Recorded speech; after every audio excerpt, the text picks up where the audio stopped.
안녕하세요. PCA를 이용한 데이터 분석에 관해 강연을 맡게 된 대구일과학고등학교 AI 데이터 리터러시 서포터 구예찬. 정현석입니다. 오늘 PCA로 분석해볼 데이터는 축구 선수의 신체 능력에 관한 데이터로 PCA 결과를 토대로 신체 능력과 포지션 간의 상관관계를 분석해 보겠습니다. 오늘은 우선 PCA의 과정과 파이썬을 이용해 각 과정을 직접 진행해 볼 것이고, 이 결과를 바탕으로 데이터를 해석해 볼 것입니다. 여기에 보면 중간고사 점수와 기말고사 점수의 데이터를 산포도로 나타낸 것을 볼 수 있습니다. 그렇다면 여기서 한 가지 의문점이 생깁니다. 어떻게 학생들의 순위를 매겨야 할까요? 아마 평균이라고 생각하실 수 있습니다. 그렇지만 데이터의 값을 자세히 들여다보면 기말고사의 점수가 중간고사의 점수에 비해 대체로 낮은 것을 확인할 수 있습니다. 이는 기말고사가 중간고사에 비해 난이도가 어려웠다고 생각해 볼 수 있습니다. 그렇기 때문에 기말고사 점수에 더 큰 가중치를 두고 종합 점수를 계산해야 합니다. 여기서 또 드는 의문점은 가중치를 얼마나 주어야 하는지입니다. 이것은 PCA 알고리즘 설명에서 다루도록 하겠습니다. 아까 두 개의 점수 데이터를 종합해 순위를 결정하는데 이 과정을 확장하면 데이터의 차원 축소로 생각할 수 있습니다. 데이터의 차원이란 데이터가 몇 개의 변수로 이루어져 있는지를 말하는데, 아까 데이터의 경우 변수는 중간고사 점수와 기말고사 점수로 2차원 데이터라고 할 수 있습니다. 이 2차원 데이터에서 가중치를 두거나 평균을 구해 사람마다 새로운 점수를 구했고, 이 점수로 순위를 매겼습니다. 이 점수는 변수가 종합점수 하나뿐이므로 1차원 데이터라고 생각할 수 있습니다. 즉, 2차원의 데이터를 1차원의 데이터로 줄여 직관적으로 비교하기 쉽게 만들어준 것입니다. 한편, 차원을 축소하기 위해서는 선, 즉 벡터의 데이터들을 수선을 내리는 방법이 있습니다. 이 그림을 보면 2차원 데이터를 한 선에 수선을 내리고 있는 모습을 볼 수 있습니다. 이렇게 수선을 내리는 것을 정사형한다고 하며, 수학적으로 내적이라는 계산 과정을 통해 수직적으로 계산할 수 있습니다. 앞으로 수선을 내리는 것은 정사형한다고 표현하도록 하겠습니다. 어떤 선에 정사형하는지를 결정하는 것은 아까 데이터에서 가중치를 얼마나 둘 것을 신가를 결정하는 과정과 같습니다. 데이터의 차원을 축소하면 원래의 데이터가 가지는 정보가 일부 손실됩니다. 즉, 평균 점수와 같은 값은 전체 점수의 정보를 담아내지 못하죠. 그렇기 때문에 어떤 선의 정사형을 내려야 정보의 손실이 적을까에 관해 생각해 보아야 합니다. 이 어떤 선들을 찾아내고 이 선의 데이터를 정사형 내린 것을 PCA라고 합니다. 차원 축소의 장점은 변수가 많은 데이터의 경우 데이터의 분포를 평면 공간에 그릴 수 없고 한꺼번에 생각하기도 어렵기 때문에 2차원 또는 3차원으로 축소해 한눈에 데이터 분포를 확인할 수 있도록 하는 것입니다. 2차원, 3차원으로 원래 데이터의 분포를 완벽하게 설명하지는 못하지만, 데이터의 분포를 확인하는 것은 데이터 전처리 과정에 반드시 필요합니다. 데이터의 차원을 축소한다는 의미를 더 잘 이해하기 위해 3차원 데이터를 2차원 데이터와 1차원 데이터로 축소하는 과정을 살펴보겠습니다. 왼쪽 그림을 보면 3차원 데이터에 총 5개의 데이터 값이 있는데, 이 데이터를 각각 2차원과 1차원으로 축소한 모습을 오른쪽에서 볼 수 있습니다. 3차원 데이터는 두 종류로 크게 두 종류로 구분되는데, 왼쪽 위에 3개와 오른쪽 아래 2개로 구분되는 것을 볼 수 있습니다. 한편 이를 2차원상에 즉 두 개의 선의 정사형 내린 것은 그림과 같은 오른쪽 위 그림과 같은데 데이터가 마찬가지로 두 종류로 나뉘는 모습을 볼 수 있습니다. 이는 데이터를 3차원에서 2차원으로 축소하더라도 원래 데이터의 분포를 어느 정도 유지한다는 의미입니다. 1차원으로 축소한 경우도 마찬가지입니다. 그러나 고차원의 데이터를 1차원으로 축소하면 원래 데이터 분포를 완전히 담아내지 못하고 일부 손실되기 때문에 시각화하기 편한 2차원이나 3차원으로 주로 축소하게 됩니다. 정확도에 관한 내용은 뒤에서 한번 더 다루도록 하겠습니다. 정리하자면 데이터의 차원이 3보다 큰 경우가 많은데 이때에는 데이터 분포를 한눈에 보기 어려워 원래의 데이터 분포를 가장 잘 나타내도록 낮은 차원으로 축소하는 것이 PCA이고 이를 바탕으로 원래 데이터의 분포를 추측할 수 있습니다. PCA는 크게 5가지 과정으로 진행되는데 데이터의 가공과 정교화 과정을 거친 후 이 데이터의 공분산 행렬을 계산합니다. 이후 이 공분산 행렬로부터 고유값과 이에 해당하는 고유 벡터를 계산합니다. 계산한 고유 벡터들을 고유값의 크기 순서대로 나열한 후 기존 데이터들을 내적함으로써 기존 변수를 변환해 새로운 데이터를 얻어냅니다. 먼저 데이터 가공과 정교화 과정을 거쳐야 합니다. 먼저 데이터 가공이란 데이터 중 비어있는 값을 삭제하고 각 변수의 이름을 붙여주는 등의 기초 작업을 말합니다. 이후 평균을 0, 분산을 1로 만들어주는 정교화 과정을 거쳐야 합니다. 다음 스텝은 공분산 행렬 계산입니다. 공분산 행렬은 고유값과 고유 벡터를 계산하기 위해 필요하지만 공분산 행렬이 가진 의미를 짚고 넘어가겠습니다. 우선 공분산 행렬이란 공분산들로 이루어진 행렬로 평균이 0, 표준 편차가 1인 경우 공분산을 상관계수라고 합니다.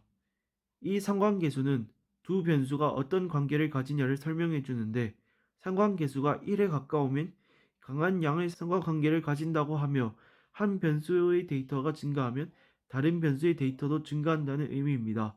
반면 상관계수가 마이너스 1에 가까우면 음의 상관관계를 가진다고 하며 한 변수의 데이터가 증가하면 다른 변수의 데이터는 감소하는 양상을 띈다는 의미입니다.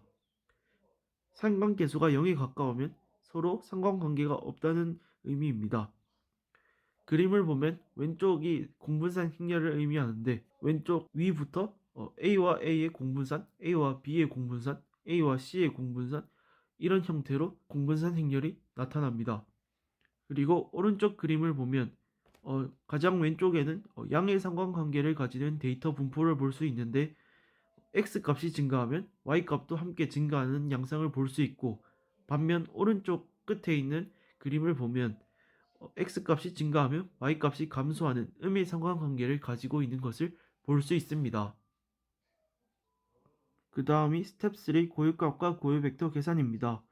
앞서 구한 공분산 행렬로부터 고유 벡터와 고유값을 구하고 이 고유 벡터를 구하는 이유는 이 벡터의 데이터를 정사형 내려야 데이터의 손실이 가장 적기 때문입니다.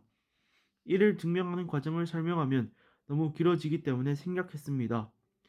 n by n 행렬의 경우 n개의 고유 벡터가 나옵니다. 그래서 몇 개의 주성분을 선택하느냐가 중요한 문제입니다. 그래서 이 스크립플롯을 그려 선택할 주성분의 개수를 결정합니다. 앞서 구한 모든 고유값을 분모로 해서 해당 고유 벡터가 가지는 고유값이 차지하는 비율을 계산해 주어 그래프를 그립니다. 예를 들어 이 그래프를 보면 이 첫 번째 주성분의 경우 전체의 60%를 나타내고 두 번째 주성분의 경우 60%가 약 25%를 합하여 전체의 85% 정도의 정확도를 가지는 것을 확인할 수 있습니다.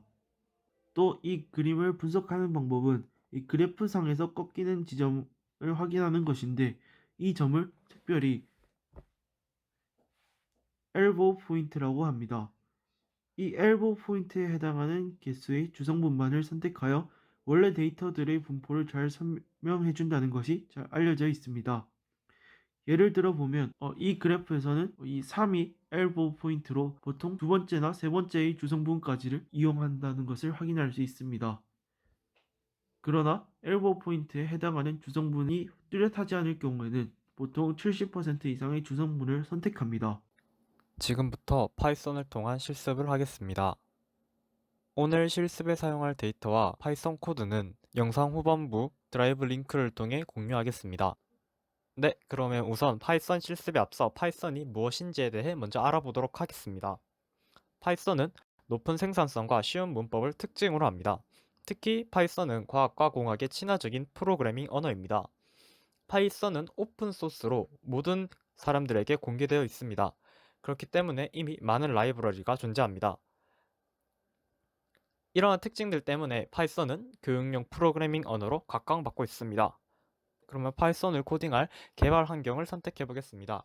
이번에 저희가 사용해 볼 개발 환경은 노트북이라는 환경입니다. 이 노트북이라는 환경은 문서와 코드가 합쳐진 형태라고 볼 수 있는 특이한 개발 환경입니다. 이 노트북은 셀 단위로 코드를 코딩한 다음에 출력할 수 있습니다. 그렇기 때문에 데이터 분석에 아주 유리한 개발 환경이라고 볼 수 있습니다. 이러한 개발 환경의 예로는 주피터 노트북이나 구글 콜라보레토리가 있습니다.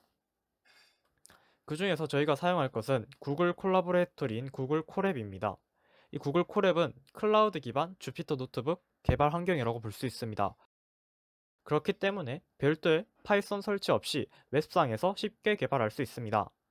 자신의 컴퓨터가 아니라 구글에서 램, GPU를 할당받아 코드를 실행하기 때문에 컴퓨터 사양이 낮더라도 복잡한 연산이 가능합니다. 또한 구글의 특징 중 하나인 여러 사람들과 유기적으로 협업이 가능하다는 장점이 있습니다. 그럼 지금부터 콜앱을 통해 개발을 해보겠습니다. 콜앱을 통해 파이썬을 코딩해 보도록 하겠습니다. 콜앱에 접속하기 위해 주소창에 콜앱.research.google.com을 입력하여 콜앱에 접속해 줍니다. 콜앱에 처음 접속하셨다면 이와 같은 메뉴가 뜨는 것이 아니라 이 상태에서 이쪽 오른쪽 상단 부분이 파란색 버튼으로 로그인 버튼이 있을 것입니다. 이 오른쪽 상단에 로그인 버튼을 눌러 자신의 구글 계정을 입력해 줍니다. 그러면 이런 화면이 뜰 텐데 여기서 새 노트를 클릭해 줍니다. 이렇게 새 노트가 생성되었다면 여기 오른쪽 상단에 연결 버튼을 눌러줍니다. 그러면 잠시 뒤 구글에서 할당해준 램과 디스크가 뜨면서 연결이 완료됩니다. 여러분들은 이제 파이썬 코딩을 할 준비가 끝났습니다. 실제로 여러분들의 컴퓨터에서 코딩을 하기 위해서는 파이썬 프로그래밍을 다운받고 또 많은 라이브러리를 다운받아야 하는데 구글 콜앱을 이용하면 단지 웹브라우저에서 로그인하고 접속하는 것만으로도 간단하게 코딩을 시작할 수 있습니다. 그럼 지금부터 코드를 한번 적어보겠습니다. 이것이 바로 코드 셀인데요. 여기다가 print hello world를 적어보겠습니다.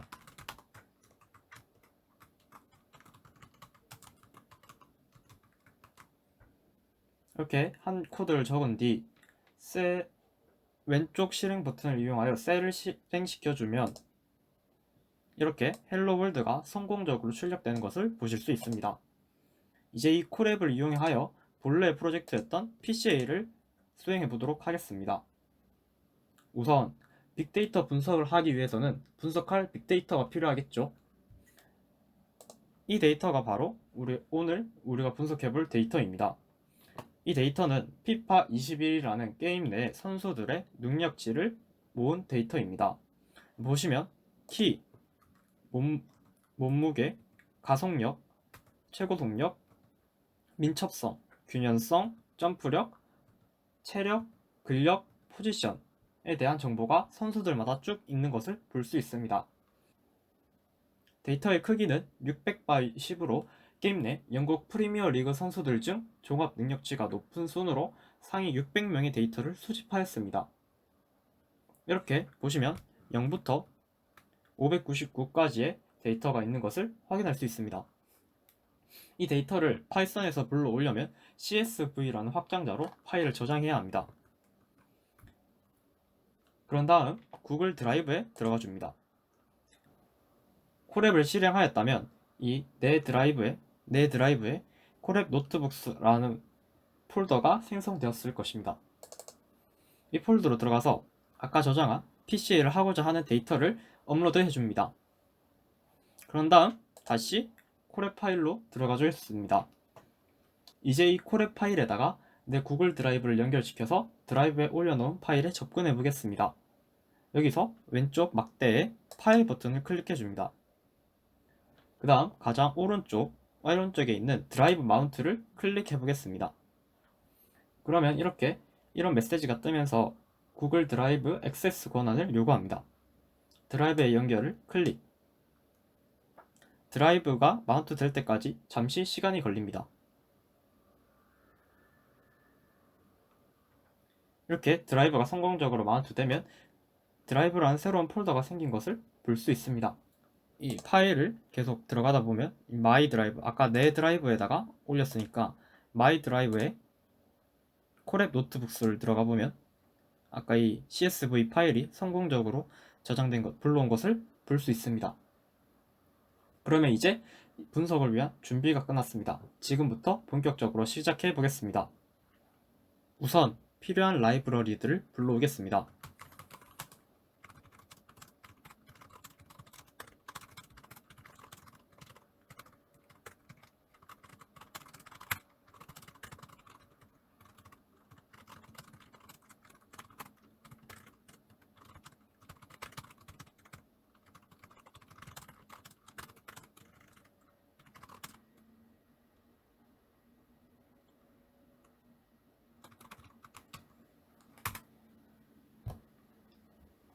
간단히 설명해보자면 팬더스 라이브러리는 데이터 처리와 분석을 위한 라이브러리로 표 형태의 데이터를 다루기 위해 데이터 프레임이라는 새로운 자료형을 제공합니다. numPy는 선형대수 계산을 위한 라이브러리이며 매트플롯 라이브러리는 그래프를 그리는 라이브러리입니다.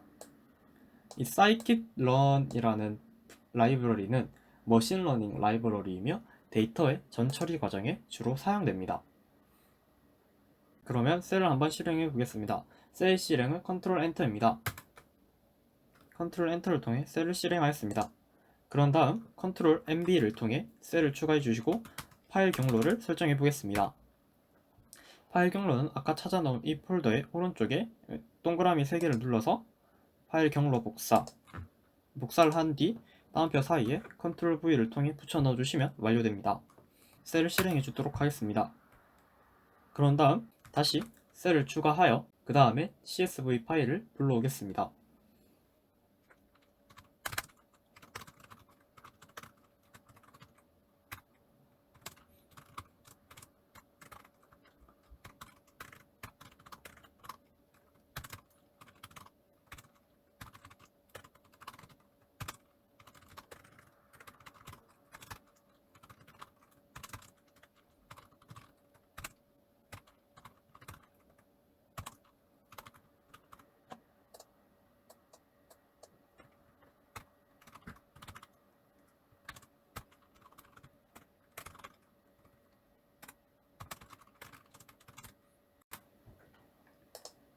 그런 다음 셀을 실행해 주겠습니다. 이제 이 CSV 파일이 성공적으로 잘 불러와졌나를 확인해 보겠습니다. df.head라는 함수를 이용하면 불러온 CS 파일의 상위 5개의 데이터 파일을 확인할 수 있습니다. 이렇게 컨트롤 엔터를 통해 실행을 해주면 이런 식으로 데이터 프레임이 출력이 됩니다. 아까 우리 원본 파일과 비교를 해보면 이렇게 성공적으로 불러와진 것을 확인할 수 있습니다. 그럼 지금부터 이 뒤로는 작성된 코드를 분석해 보면서 진행해 보겠습니다. 네, 현재 지금 여기까지 진행되었습니다.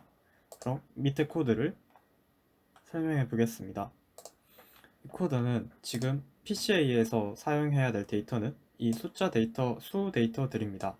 뒤에 포지션 데이터는 나중에 이 숫자들의 점을 찍을 때 사용할 것이기 때문에 이 포지션 데이터만 떼주도록 하겠습니다. 그래서 x라는 데이터, 새로운 데이터 프레임은 이 항목들, 이 수 데이터가 있는 변수들만을 떼고, 여기 y라는 데이터 프레임에는 이 포지션 열만 뗄 수 있도록 해주었습니다. 그래서 실행해 주시고, 그다음 이 부분이 정규화 부분입니다. 이 스탠다드 스칼라에서 fit transform이라는 함수를 통해서 데이터를 표준화해 주었습니다. 표준화라는 것은 평균을 0, 표준 편차를 1로 만들어주는 작업입니다. 그래서 실행해 주시면 이렇게 아까 이 데이터가 표준화가 되어서 이렇게 된 것을 확인하실 수 있습니다. 그런 다음 이 코드는 PCA라는 함수를 통해서 이 두 개의 주성분만을 가지도록 PCA를 하겠다라는 함수입니다. 실행을 해 주시고, 네, 그런 다음 이 코드는 아까 앞서 실행한 이 PCA 데이터 프레임으로 만들어주는 작업인데, 이렇게 주성분 1, 주성분 2 열이 생기도록 데이터 프레임을 만들어줍니다. 그래서 이 만들어진 데이터 프레임을 충족해주면 이렇게 주성분 1, 주성분 2를 가지도록 이렇게 데이터 프레임이 만들어진 것을 확인할 수 있습니다. 그 다음 아까 떼놓았던 포지션 열을 확인해주면 이렇게 잘 떼진 것을 확인할 수 있습니다. 그래서 이 주성분 데이터 프레임이랑 이 포지션 데이터 프레임을 하나로 합쳐주는 작업이 바로 이 코드입니다. 이 코드를 수행해 주시면 이 선수 한 명마다 주성분이 2개 나오고 포지션이 하나 있는 것을 확인할 수 있습니다. 이까지가 바로 PCA입니다. 이 뒤로부터는 PCA를 거친 데이터들을 시각화하여 표현하는 방법을 표현하는 코드입니다. 이 코드는 점을 찍어주는 코드인데, 보시면 아까 주성분 1, 2가 나왔죠? 이 점을, 이것을 X좌표, 이것을 Y좌표로 하여 2차원 평면상에 점을 찍어주는 것입니다. 그 대신에 색깔을 이 포지션별로 다르게 하여서 포지션별로 점들이 어떻게 분포되어 있는 것을 보는 것이 바로 PCA입니다. 그래서 이 시각화 작업을 수행시켜주면 이렇게 지금 빨간색은 공격수, 초록색은 미드필더, 파란색은 수비수, 보라색은 골키퍼, 이렇게 지정하여 점을 찍어 주었습니다. 그랬더니 이 골키퍼를 제외한 공격수, 미드필더, 수비수들, 즉 필드 플레이어들은 뭉쳐 있고 골키퍼만 살짝 분리된 모습을 보실 수가 있습니다. 그래서 이 필드 플레이어끼리는 같은 색으로 점을 찍어보고 골키퍼는 점을 따로 찍어보겠습니다. 그 코드가 바로 이 코드고요. 지금 필드 플레이어는 라임색으로, 골키퍼는 다크바이올렛 보라색으로 찍어줬습니다. 그랬더니 이렇게 필드 플레이어랑 골키퍼랑 이렇게 군집이 분리된 것을 보실 수 있습니다. 그런 다음 이제 보시면 포워드, 공격수도 골키퍼랑 분리되어 있고 미드필더도 분리되어 있고 수비수도 분리되어 있는 것 같으니까 나머지 필드 플레이어랑 골키퍼 두 가지 포지션을 비교해 보겠습니다. 그래서 공격수랑 골키퍼를 비교한 플롯이 이 플롯이고, 이제 수비수랑 골키퍼를 비교하는 그래프가 이거입니다. 마지막으로 수비수와 골키퍼를 비교하기 위해서 이 그래프를 그려주었습니다. 이렇게 차원을 9개에서 2개로 축소시켜서 2차원 평면으로 시각화한 자료들은 이제 데이터 분석 차례에서 다시 한번 자세히 다루겠습니다. 파이썬을 통한 PCA 실습은 여기까지입니다. 이제 PCA와 공분선 행렬로부터 이 데이터가 어떤 의미를 가지는지 살펴보겠습니다. 먼저 오른쪽 그림이 PCA 결과인데, 이 그림을 보면 공격수와 미드필더, 수비수가 구분하기 어렵기 때문에 한번 이 그림을 3개의 그림으로 나눠 보도록 하겠습니다.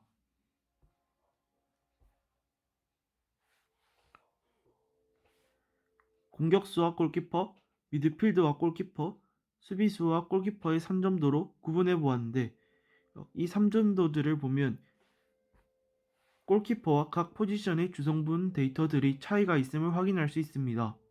이를 통해 골키퍼와 각 포지션의 신체 능력 분포는 차이가 있음을 알 수 있습니다. 즉, 골키퍼들은 다른 포지션과 신체 능력에서 차이가 있다는 것을 의미합니다. 반면 공격수, 미드필더, 수비수들은 주성분 데이터들이 구분되지 않습니다. 이는 공격수, 미드필더, 수비수 사이에는 신체 능력에서 별 차이가 없음을 의미합니다. 이번에는 공분산 행렬, 즉 삼관계수를 통해 데이터를 분석해 보겠습니다. 표를 보면 키의 경우 몸무게와 근력을 제외한 다른 능력치들과는 음의 상관관계를 가지고 있는 것을 확인할 수 있습니다. 이는 키가 클수록 오히려 다른 능력치는 감소한다고 볼 수 있습니다. 또 가운데 진한 사각형을 볼 수 있는데 이는 가속력, 최고속력, 민첩, 밸런스는 서로 큰 양의 상관관계를 가진다는 것을 알 수 있습니다. PC의 결과와 공분선 행렬 결과를 종합해보면 골키퍼는 다른 포지션에 비해 키가 크고 다른 능력치는 떨어진다고 예측해 볼 수 있습니다. 다른 통계학적 기법을 사용해 본다면 더 정확하고 구체적으로 데이터를 분석해 볼 수 있을 것입니다.